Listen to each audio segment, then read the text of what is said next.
time to get these fitted.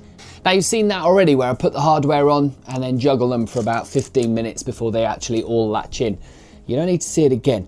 I've also locked down the inside, put the new shelf in, and then on top of it, I've screwed down the flip out desk. I've also strengthened out the top here. And just when you think this is done, here's the really exciting bit. We've run into a little bit of a snag here. The back of the alcove still looks bad, and that's what I'm going to look at the whole time. But instead of painting it, which was something I was toying with at one stage, I think I've got a better solution, and it's going to do double duty. Because this is just simple wall paneling, made up of some thick felt with some of these strips, MDF veneered strips on the front. So it looks good.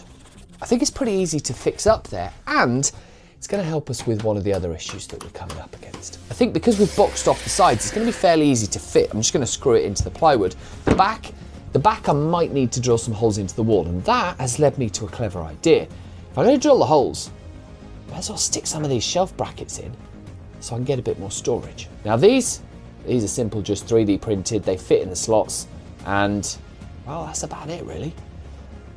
Oh yeah, and I've also printed off these. They're kind of like square washers for the screws. Because this is felt that I'm going to be screwing through in order to hide the screw, I figured these will add a bit of surface area to the taper of the screw, so it'll stop the screw just going straight through the felt and losing itself. And while I get the last bits fitted in this, I feel like I need to explain something.